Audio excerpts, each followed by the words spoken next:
It's official now. Afghanistan have officially been knocked out of the World Cup. They will not make it through to the semi-finals of what's been their best ever performance in World Cups. Remember, they had to win by 438 runs. That's not happening because they've been skittled out for 244 all out. At one stage, we thought they'll be bundled out for about 150, 180 or there and thereabouts. But then the lower order did a pretty good job of keeping the South Africans at bay. 4 for 44 for Gerald Coetzee. Maharaj, once again, very economical, very effective. Ngidi, we shall talk about him. Those wides really were a cause of concern for South Africa. Azmatullah Omarzai remained not out on 97 towards the end. Noor Ahmed and Remacha contributing in 20s as well. Michael Vaughan predicted 250. They got 244. Well done, Michael. Well done. Thank you. Thank you. Thank you. And Azmatullah, he had a chance to get 100 and to take that score to 250. Yep. But fantastic innings. What a bizarre innings this one was from a South African point of view. We just kept waiting and waiting and waiting. Yes, Azmatullah scored 97, but the top story is South Africa not being able to clean up the tail once again. This is not the first time it's happened, Michael. It's happened on many occasions. We'll come to that. For now, though, let's take a look at this innings progression. At one stage, Joy, it seemed like this innings wasn't going anywhere. Yeah, that's my point. That if you're 116 for 6 in the 28th over, that means that's 21 to 30 phase. I can still understand 31 to 40 going 39 for 1. They allowed them to go at that 7 rate at the end of the innings. You still manage to get at 7. You get 17 years old, 71 in your last 10. And that just tells you that South African bowlers have repeatedly let teams off the hook. Yeah. And look, this is a match where it doesn't matter. Okay, but they let India off the hook that day. When India was batting, they let India off the hook that day. When there was a lot of pressure on India and Keshav Maharaj was bowling, they let India off the hook. A lot of sides have sort of come down to 5 down, 6 down, and they've just been unable to close it. You know, it seems one is the bowling, but Michael, do you think the captaincy also has a large part to play in this? Oh, a little bit. I mean, full credit to Afghanistan. I thought they played a decent hand. In particular, Azmatullah, he just produced a fantastic innings. A bit of help from Noor Ahmed. That partnership was key. But look, I think they're an attack on these wickets that all they've got is the short ball. You know, they've not got great reverse swing bowling. There's not a great deal of movement in that middle period. Once you get rid of Maharaj, you again bowled beautifully, 25 off his 10 overs. But you kind of look at those seamers, they go full and bowl the short. But he got them a few wickets today. It almost looked to me like South Africa wanted them to get a decent number so they can prove that, so they can prove that they can chase it. So for South Africa, it's not a bad thing that they're chasing more than potentially they should have been. It's been a fabulous World Cup otherwise, but Michael, this is a glaring deficiency in what South Africa have done, and this could cost them in a big game. Oh, definitely. Yeah. I mean, if a team bats first against him, Australia get the chance to bat first. Australia will make them count. You know, will they have Australia 233 for 7, 140 for 6? Probably not. But it's just the attack that South Africa have. I mean, they have Maharaj, who he doesn't get bagged full of wickets, and I think the opposition kind of play him respectfully. Don't try and whack him anywhere. Just knock him about, knowing that South Africa in the last 20 overs. I mean, Ngidi might have bowled himself out of a semi-final because Coetzee has got to play 4 for 44. Rabada has to play. Jansen has to play, and then it's Shamsi or Ngidi for that kind of last bowling spot. If it's not a spinning pitch in Calcutta, they'll probably go with a seamer and Ngidi might get a run. But I'd be very concerned with that last over of Ngidi under no pressure in this game. Yeah. The semi-finals are not on the cards, and yet he couldn't deliver his skill. I reckon 3 more of those balls were going to be wide of that indicator line. So the 49th over, when you bowl into 2 players, one that's in and a tail ender at number 11, if you can't nail your Yorkers, and I don't understand why Ngidi went wide and then Rabada in the last over, he goes dead straight, and guess what happens? They couldn't hit Rabada. So I think Ngidi's position in this side will all be dependent on the pitch and their formation in Calcutta. Gave away 15 in that 49th in Ngidi, and then gave away 20 in that 47th. He didn't look fully okay after coming back onto the field. He had this left ankle issue as well. He went off the field. After he came back, he didn't seem to bowl full tilt. Why would you risk him? Risk him? I mean, forget about risking him. I think he wanted to play to prove that, he was fit enough to play for the semi-finals. I mean, he was probably looking to make a point out there. But the point of it is that you're trying to bowl a wide Yorker. You're getting it repeatedly wrong. It's not even that these batsmen have a lot of skill. You have that ability to give that one ball where you get Omarzai off strike and attack the other person.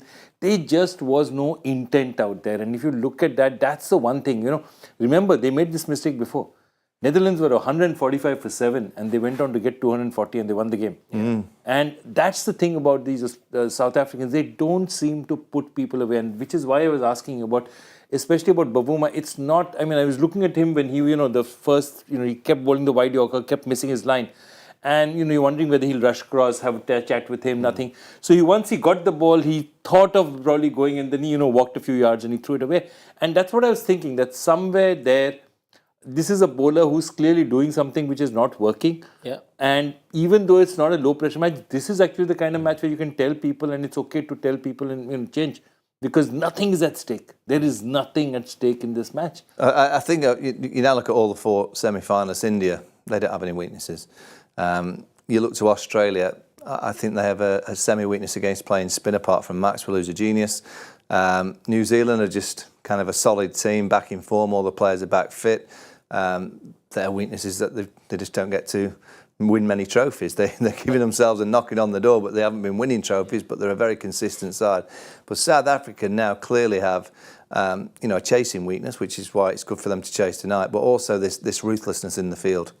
When they field first, they have a lack of ruthlessness when they get the opposition down and out to really turning the screw and kind of putting the hammer in and saying, we're going to bowl you out for 180.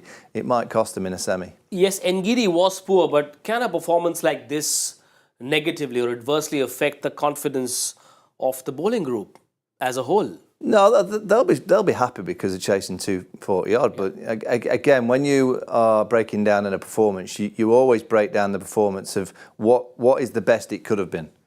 Is that the best that it could have been for South Africa? Absolutely not. They could have bowled them out for 180, 190. Yeah. And when you break down again at the end of the game, you kind of go, right, how could we have bowled them out for 180, 190? Is there anything we could have done differently? Yep. Because when you get to a semi, and South Africa, again, history tells you that they're not great in one-off semi-finals. So they've somehow in the next few days got to get that mindset. If they get a team like Australia, 120 odd for 6, on Thursday in Calcutta, they have to be ruthless to make sure that they bowl them out for 180, 190. Yes, Keshav Maharaj was the man once again, gave away very few runs, picked up 2 wickets. Look at that, 41 dot balls. He seems to have great control over what he's bowling, knows exactly what he's doing, he's able to execute it. The other story is, of course, the opposition is happy to just play him out. That's ridiculous, by the way, 41 dot balls. No, I think he's absolutely brilliant. But I think, again, the thing about it is, are they attacking enough with him? And perhaps today was not the pitch to attack with him. And against India and Kolkata, perhaps they should have attacked a bit more with him. Today, perhaps was not. There's a pitch where they could have played him out. But he's doing his job. I'd also be interested in knowing how they're using him. They're using him pretty early. He's finishing off by the 28th, 30th over. They're not bowling him too deep at all. I think he's the sort of guy who's a holder guy in the middle. Yeah. And I think he has a skill to be the kind of bowler where if batsmen want to take risks against him, he's going to get wickets. Yeah. So I think maybe they could also look at giving him a couple of bowlers slightly later. I'm not saying go into the 41st, 42nd, but you can schedule him a bit later as well and use him better. My point is that he's your best bowler at this point in time, and they're playing him out. They're doing what people do to Sunil Narine in his heydays. Just play out his 4 overs and not worry about it. Is there a lesson in how New Zealand have used Mitchell Santner? Can Keshav Maharaj be used in a similar manner, or are you okay with... Well, they'll be happy. His last 2 games, he's gone 1 for 31, 1 for 25. To bowl 40, was it 41? 41 dot balls. 6.5 overs of dot balls. That's ridiculous. So Afghanistan will be looking at themselves, could we have rotated strike that little bit better? I thought they were quite attacking. They had a short mid-off on the drive. They had an extra cover in. They had 2 slips at times. But because of the times that he's bowling, teams, Afghanistan today, because they'd lost a few wickets, they weren't going to take too many risks. They were playing him out. So it might be that Joey's right, that they just take him out for a few overs and then bring him back in about the 28th. And when you're just trying to be set again to go for the big shots, you might get more wickets. So South Africa were pleased they won for 25. My question to them, would it be better risking him further down and he ends up with 3 for 40? Exactly. Yeah. Or 4 for 44, which might impact the game that little bit better. 1 for 25 is remarkable. 1 for 31 is remarkable. But, you know, the last game they ended up getting over 300, lost by plenty. And now Afghanistan have scrambled their way to 244. Is he the key to them bowling teams out to 180, 190 if they get the chance? Gerald Coetzee bowled with a lot of fire, a lot of spice. 4 for 44, he bent his back. He was very consistently clocking 145, 147. You like the look of him? Once again, 35 dot balls. He's class. He really is class. I mean, he's got that headband on, which gives him a bit of attitude. I like that. Yeah, he's quick. He's got that. He's got that natural ability to just let the bouncer come from nowhere. You know, I think the bouncer looks quite a hard ball to pick out of the hand. Usually with a quickie. Yep. There's something in the action. They just give you an indication that the bouncer's coming, so you're ready for it. You kind of say, oh, here it comes again. I don't think he gives you much indication. I think he just gets there and at the last minute he whips one down. So yeah, look, he missed the last game. Getting 4 for 44 on the final venue. Surely he plays in a semi. Surely he's in their side next week because he bats as well. He feels nicely. He's a really good cricketer. Today he came in early, bowled the 8th over and the 10th over, which was the maiden. And I think around that time is when Afghanistan's trouble started. They were 41 for no loss at the end of 8, followed by 2 maiden overs. And then from then on, it just started going downhill for them. Yeah, absolutely. He gloved one. And I think after that, I think that's where they bowled well. I think Coetzee bowled really well there. And one end was totally closed down by Maharaj. And therefore, that's when they had control over the game. And they totally controlled the game. The point of it was once that spell was over, once they got over it, then I don't think they got wickets. But Coetzee has been fantastic and exactly the same thing. The short ball has been effective even when it's not a bouncer. Slightly more bounce than normal. You know, they're nicking him off. He was lucky on one. You know, getting caught down the leg side is not something that, you know, any bowler can predict. But he's consistently, they've not anticipated his short ball. Definitely, there's no doubt about it. And he has the ability to push batsmen back. Therefore, they're that much more tentative going forward. Yeah. And I think the issue therefore will happen is that if they drop an Ngidi and they bring in a Coetzee, I think it's a better team. But does that balance work for the kind of strictures and rules that South Africa have for their cricket players? Yeah, it's almost worked against Afghanistan today, who won the toss and chose to bat. 3 batters got 20s, but then just that one man, Azmatullah Omarzai, coming in at 5. Unlucky to miss out on that 100, stranded on 97, not out at the end of that innings. He seemed to be in the mood for some fireworks in this Diwali season. Yeah, I'm a big fan of Azmatullah. I just think he's a wonderful all-rounder. Yeah. You know, he bowls well, he bowls sharp, he's a good fielder, he's an athlete. And with the batting hand today, he was very, very clever. Yeah. Didn't do a lot early. It was a 6 off Markram over mid-off, which was a wonderful shot that kind of gets him going. He is the kind of player that if Afghanistan get off to a good start, he's so aggressive. He likes to play his shots, but we saw a different side of him today. He almost took a leaf out of Zadra. They're kind of just playing the conventional Jonathan Trott stylings, and then at the back end we saw the 6s. He's a player. I know he plays in the Pakistan Super League. He plays in the Bangladesh Premier League. Yeah. He's a player that could play in franchise leagues around the world and do very, very well because he's certainly got that kind of natural cricketing ability. He just looks like he's a natural cricketer, natural batter, natural bowler and a natural fielder. He's a really good player. 2 brands of batting in that innings, one for Trott, the other for Jadeja. But also, you know, you're looking at it and I was just thinking that 2 Afghan players got their highest scores today. Yes. Okay? You know, he got it, of course. Omarzai is 97, that's the highest score he scored. I think he's 73 was the highest before that. Yeah. But even Noor Ahmed went and 26. got 26. And what was interesting was also Rashid Khan's innings because he came in at 112 for 6 and he got 14 of 30 balls, no 4s, no 6s. Wasn't sure what to do with so many overs. I mean, so many overs. So it is the most un-Rashid Khan-like innings and I credit him for it because for him, he understood well enough that, you know, he couldn't go so early. They had to wait a bit more to get early. Unfortunately, he got out trying, you know.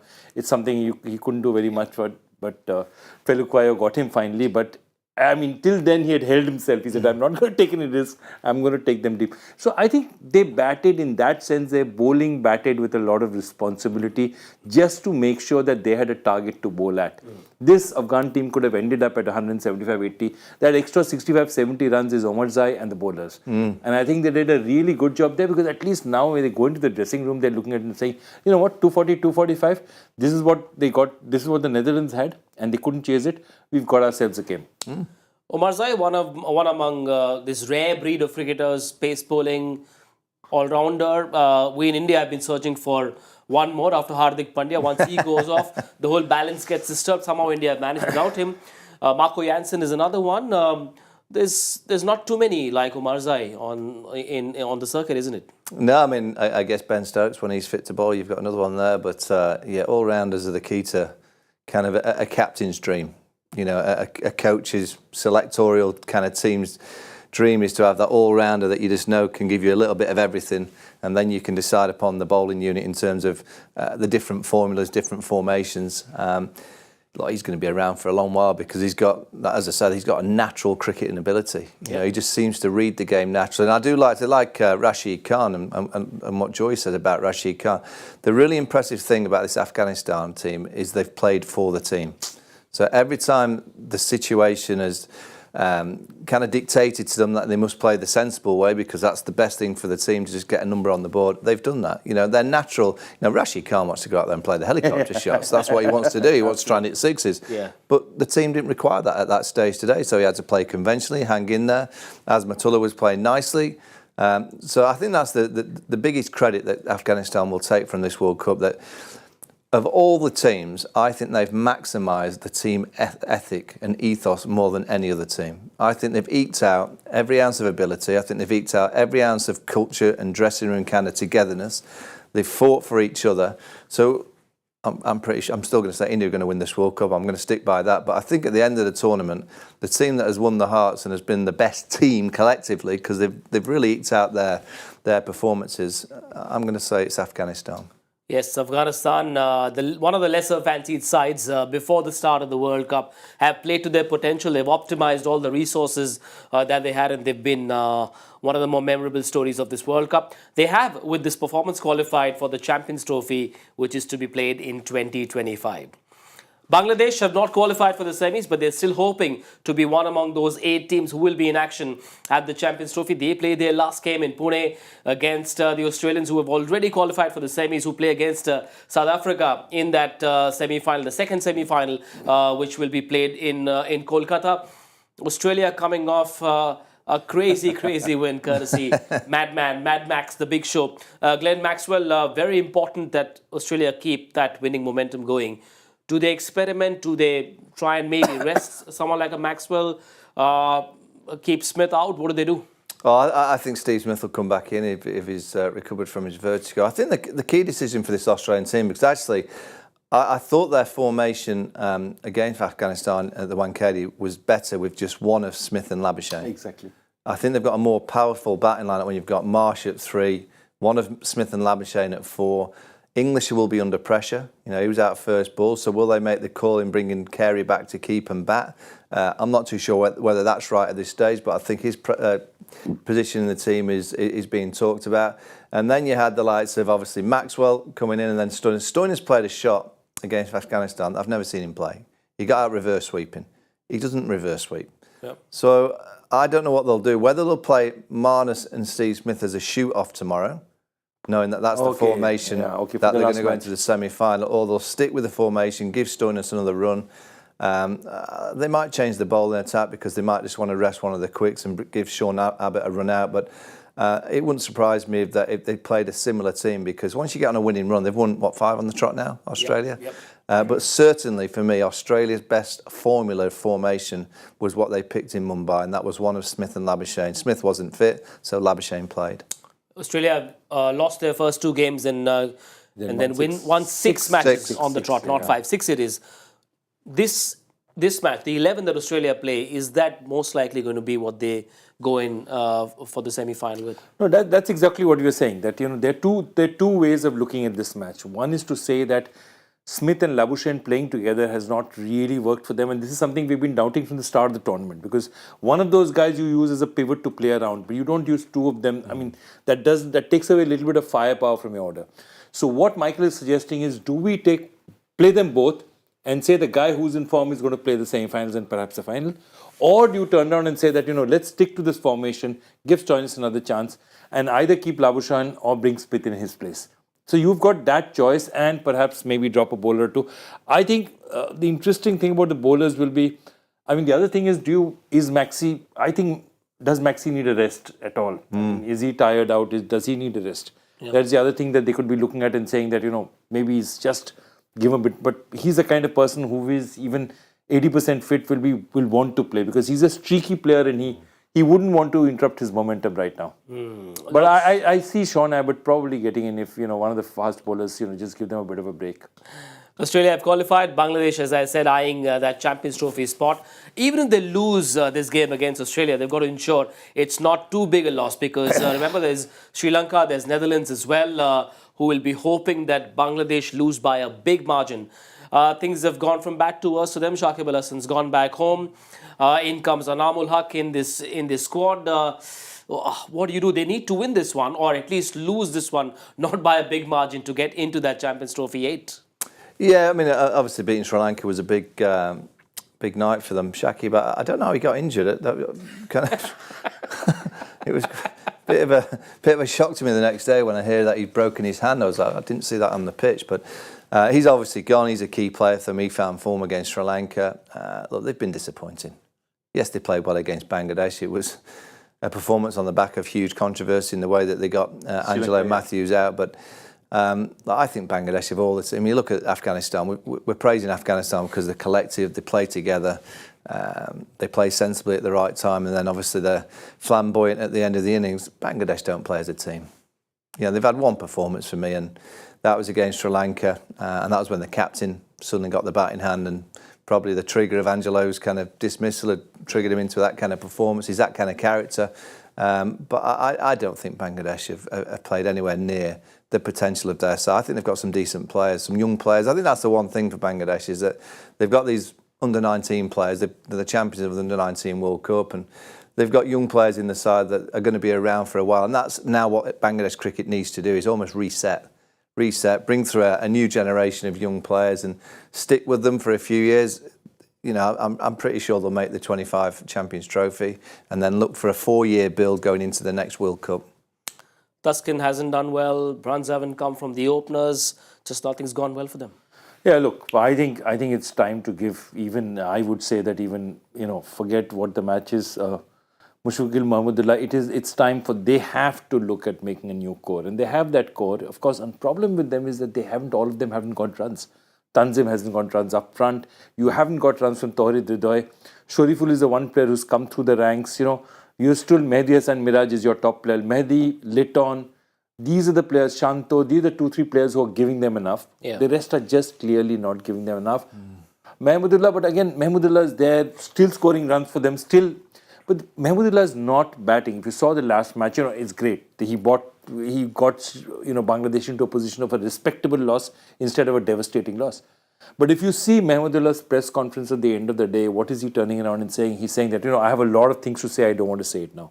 So clearly he is making points out there. That dressing room is perhaps what Michael would say is the polar opposite of the Afghanistan dressing room at this point in time. Yeah. And I think they have a lot of their stuff to settle.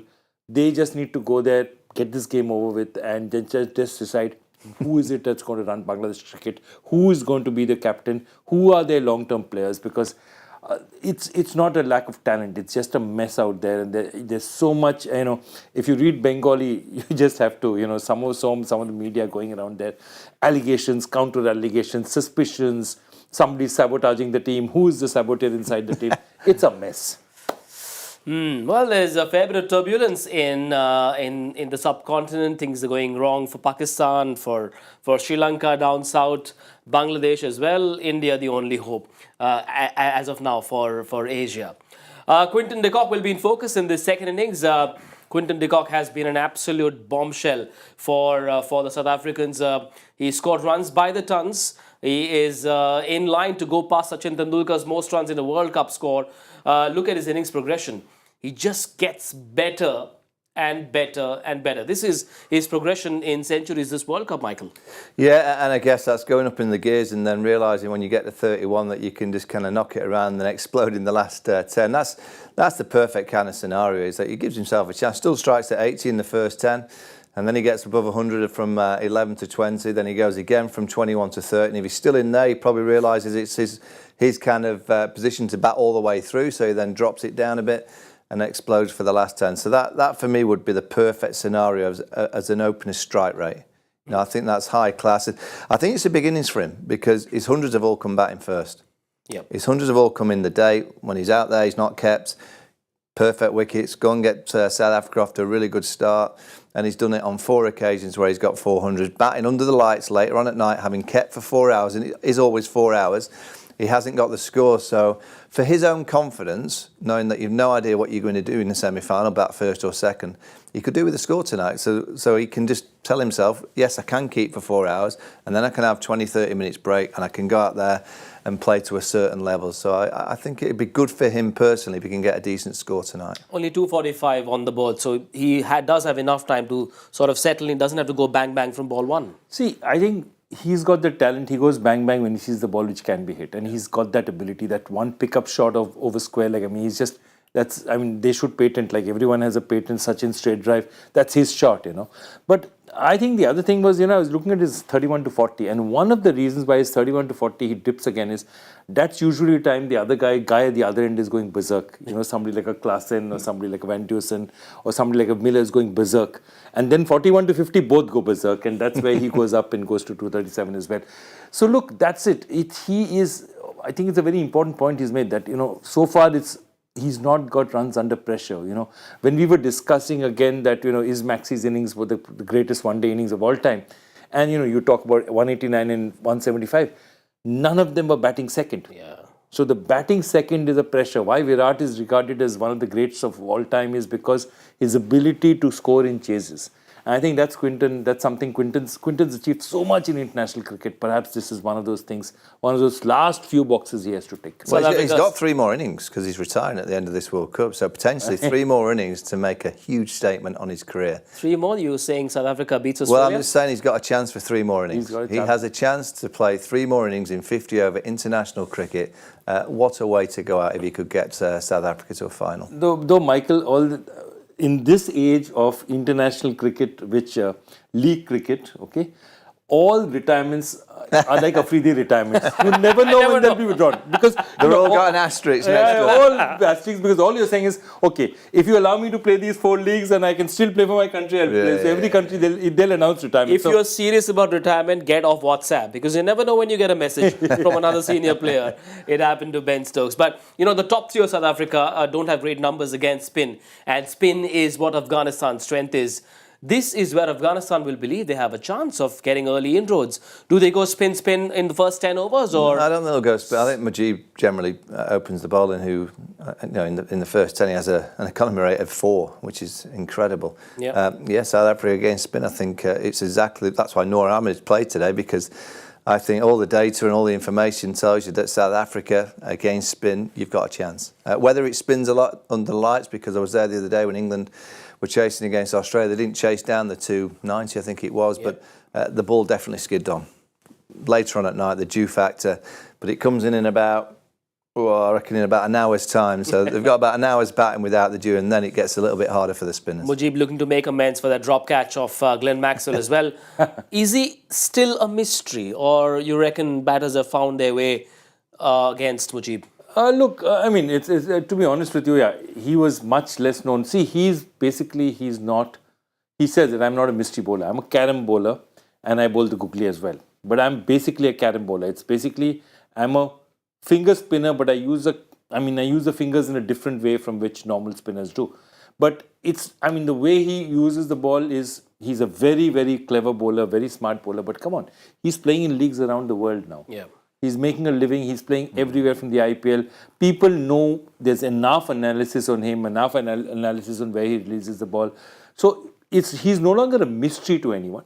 Definitely, that's the first part of it. Secondly, he's still a very skilled bowler, but obviously, in a format where you see him for 5-6 overs, where he has to bowl 5 overs in the trot, bowlers like this are never going to be better in this kind of format, because you haven't. If you want to look at it, look at Sunil Narayan's stats.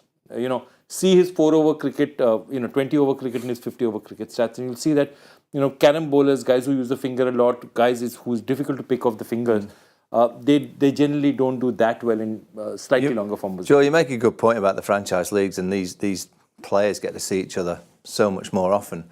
And Glenn Maxwell, we had Glenn Maxwell on a podcast that me and Adam Gilchrist do, and I asked him about Mujeeb and the drop catch. I said, and when he came onto ball with, was it 18 required, did you think at that stage that you could win the game? He went, absolutely.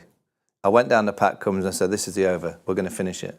Wow. And the reason why he said that, he said, because when I was in the same team of him in 2012-13, when they were in the nets, they used to play that scenario. They used to play the last over scenario where Mujeeb would be bowling to Glenn Maxwell, and then Glenn Maxwell obviously give us a target, give 16 off the last over, and he'd bowl it, and Maxie trying to hit him to try and win the game in terms of the practice. So when it came to that last over, it wasn't the last over, but the over Mujeeb was bowling, he said he was hitting to the shorter side on the leg side, and he turned to Pat Cummins and said, this is the over, I'll finish it. That must have been in Kings 11 Punjab, yeah. Yeah, Yep. that's it.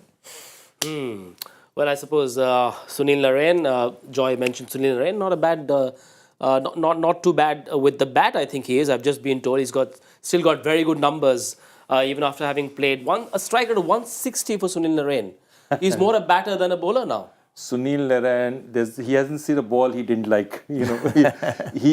He plays exactly like he plays table tennis. Every ball he tries to smash in table tennis. 10-over prediction, very quickly.